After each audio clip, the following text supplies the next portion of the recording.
Nós estamos estudando trechos selecionados dos ensinamentos do Rav Shneur Zalman a respeito do significado místico do estudo da Torá, da mitzvah de estudar Torá. A importância e o significado do estudo da Torá, o seu efeito espiritual sobre a nossa alma, sobre o mundo em geral. E o Alter Rebbe estava nos explicando como a Torá, na sua origem, na sua fonte original, ela deriva da Chokhmah Ilahah, da sabedoria suprema divina, o atributo de sabedoria do mundo de Atzilut, a primeira das 10 Sefirot do primeiro dos universos dos mundos espirituais, o mundo de Atzilut, o mundo da emanação, o mundo onde não há criaturas, existe apenas o Criador e apenas inicia-se uma emanação da luz do fluxo divino que dá origem a 10 Sefirot, aos 10 atributos divinos, que no mundo de Atzilut estão completamente integrados e unificados com a divindade.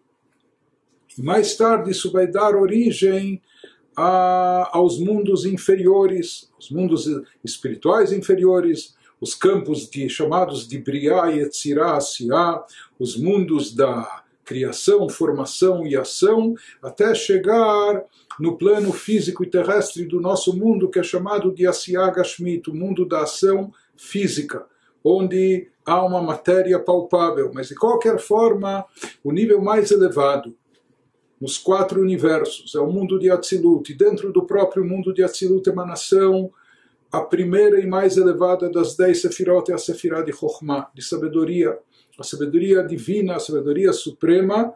Então, lá está enraizada a Torá, por isso a Torá é chamada de Chokhmato Yitbarach, de sabedoria divina. Apenas que nós falamos que lá no plano espiritual, nesse plano completamente elevado espiritual, lá o que nós chamamos de conhecimento da Torá é distinto da Torá que nós estudamos aqui nesse mundo terrestre. Como nós vimos que a Torá, a sabedoria divina foi processada, condensada, ocultada, diminuída, de plano após plano, de atributo, de sefirá, de uma sefirá após a outra, de um mundo espiritual após a outro, foi passando por processamentos, e esses processamentos envolviam condensação, diminuição, ocultação, para poder fazer com que a Torá chegasse até nós, seres humanos de carne e osso, nesse mundo físico e material, criaturas terrestres, que nós pudéssemos estudar a Torá e entendê-la com o nosso intelecto humano aqui nesse mundo material.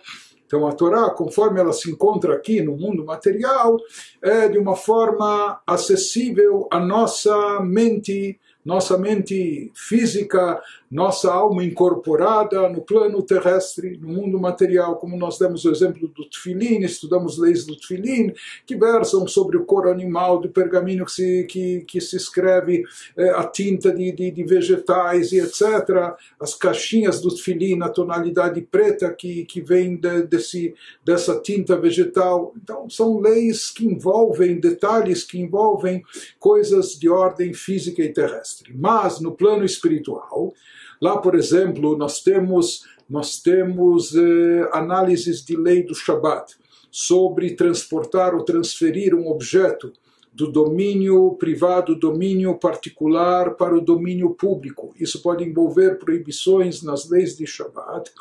Então, os nossos livros místicos, assim, trata-se na Kabbalah, que esse conceito de leis do Shabat, que versam aqui embaixo sobre domínio privado ou domínio público, propriedade particular ou domínio público, nos conceitos espirituais, em outras palavras, da forma que a Torá é vista e estudada acima, no plano espiritual. Então lá, esses mesmos conceitos, eles também são vigentes, eles também vigoram, mas de uma forma completamente abstrata, completamente espiritual.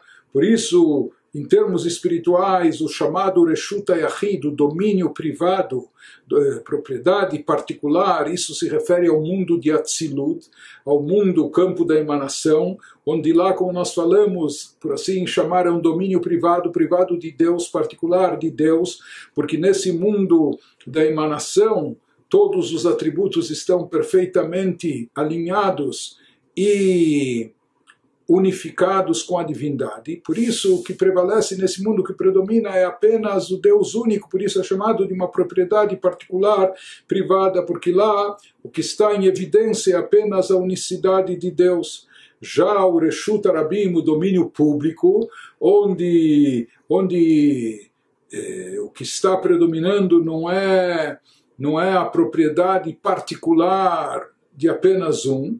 Então, se fala que isso se refere aos mundos abaixo, os mundos espirituais da criação, formação e ação, que são chamados na linguagem cabalística alma de prude, já mundos separados, distintos, onde lá não se nota a unicidade de Deus de forma tão intensa como no campo de Atzilut. Então parece como se fosse um domínio público, onde já há diversidade, há muitas criaturas de todos os tipos, etc., que vão surgindo, vão aparecendo, almas, seres angelicais, sefirot, e assim por diante. Isso é apenas para dar um exemplo de como um conceito da Torá, que aqui embaixo, no plano terrestre, no mundo físico e material, é estudado de uma maneira palpável, de uma maneira que possamos captar de forma sensorial, nós, criaturas humanas, seres de carne e osso, enquanto que no plano espiritual a Torá se encontra, os mesmos conceitos da Torá, eles se encontram de uma forma completamente abstrata e espiritual. Mas de qualquer forma, tudo isso era para ilustrar e para reforçar a ideia de que a Chokhmah, a Torá é a Chokhmah Ilá, a Chokhmah, a sabedoria divina, a sabedoria superior, a Sefirah de Chokhmah, do mundo de Atzilut, lá está enraizada a Torá. Portanto, prossegue o Alter Rebbe, o que acontece quando nós estudamos a Torá? Shadam lomed a Torá umevino mesigezo alachá lashurá.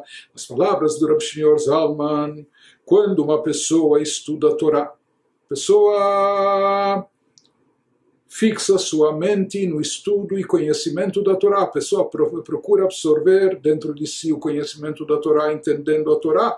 O mevino mesigezo alachá lashurá. Então, tratando-se de uma lei que consta na Torá, de alguma mitzvah, de uma alachá, a pessoa procura entender isso com exatidão, a pessoa procura captar esse assunto e entendê-lo em profundidade. Então, o que acontece nesse momento? A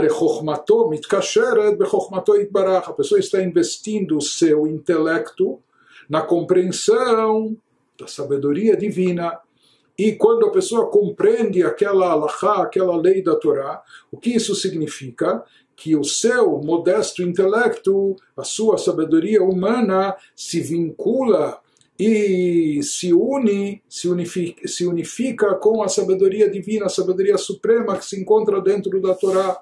Ou seja, não só que o intelecto, a sabedoria humana se alinha com a sabedoria divina, a sabedoria suprema, mas se unifica.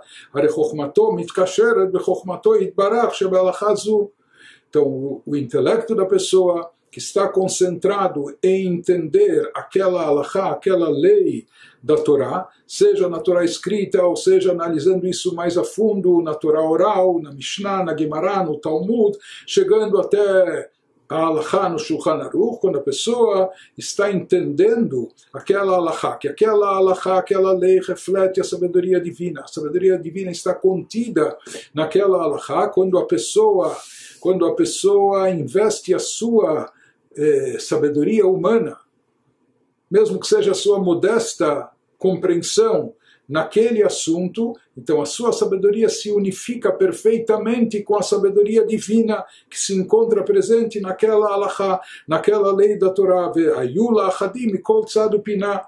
Isso proporciona uma unificação completa, onde há uma fusão aqui entre a sabedoria e compreensão humana, e por assim dizer, a sabedoria divina que se encontra na Torá. Então, quando a pessoa capta e entende aquele assunto da Torá, quando a pessoa absorve na sua mente aquele conceito, então aquilo passa a estar integrado na mente do indivíduo. Ou seja, que o seu intelecto, o intelecto da pessoa agora está preenchido por aquela temática, por aquele assunto que ele estudou, que ele aprendeu. Mas esse assunto que ele aprendeu não é qualquer assunto. Esse assunto que ele estudou é a própria sabedoria divina.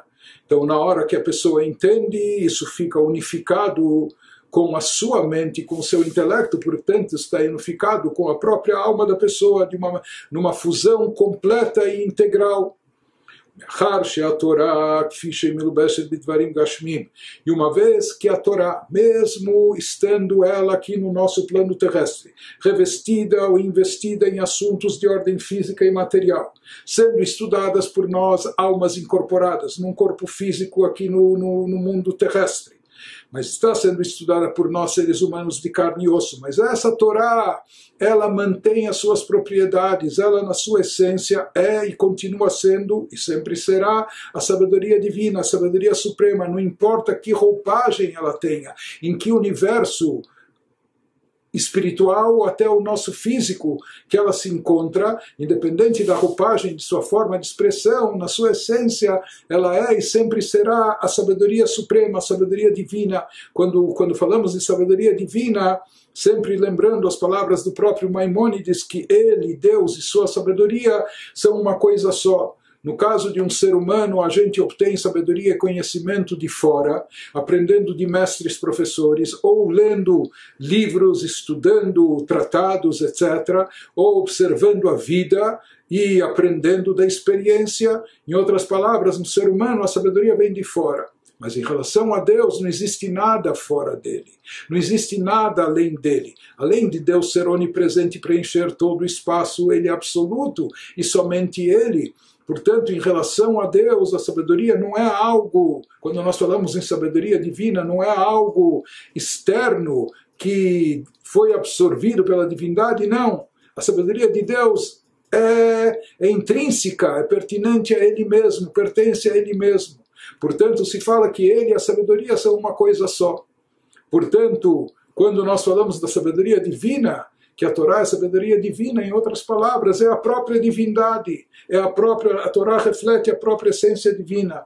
Portanto, quando a pessoa estuda a Torá em qualquer dimensão que a Torá se encontre, e mesmo quando ela está investida em assuntos de ordem física e material, ela continua a Torá sendo a sabedoria divina, quando ele, Deus e sua sabedoria são uma coisa só. Portanto, no momento que a pessoa absorve aquele conhecimento, quando a pessoa unifica a sua mente com aquele tema da Torá, aqui há uma fusão completa, integral, entre o seu intelecto da criatura com a sabedoria divina. E na linguagem do Rav Shneur Zalman, no Tanya, isso é uma fusão completa, integral, perfeita, que não é uma fusão como essa, não é uma coisa dentro da outra, não é uma coisa colada com a outra, mas sim uma fusão completa. Ou seja, a mente da pessoa está preenchida com a Torá, e a Torá, que é a sabedoria divina, está envolvendo por completo a mente da pessoa e, por extensão, toda a alma do indivíduo.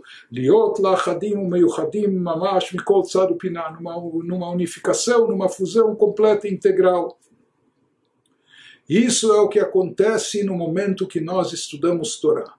Estamos unificando a nossa mente com a sabedoria divina. Em outras palavras, estamos promovendo uma fusão e uma conexão íntima de nós, criaturas humanas, criaturas limitadas, com Deus infinito e ilimitado. E não há uma fusão como essa, fisicamente falando, materialmente falando, como nós dissemos, pode fundir duas coisas, juntar duas peças, colar ou envolver, colocar uma dentro da outra, mas aqui é uma fusão maior do que isso, quando as coisas não só se entrelaçam, mas se unem, se fundem, se tornando uma coisa só, se unificando de forma que não podem mais ser separadas e afastadas. Por quê? Porque se tornam uma coisa só. Então esse é o efeito magnífico, o efeito espiritual fabuloso que nós obtemos na hora que estudamos Torá.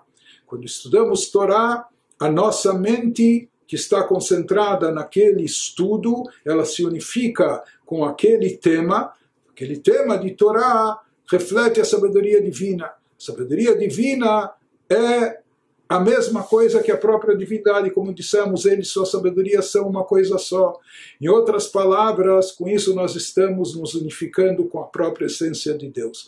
A essência de Deus que é infinita e ilimitada, que de outra forma não poderíamos aprender, não poderíamos captar, através do estudo da Torá, a gente se unifica com ela.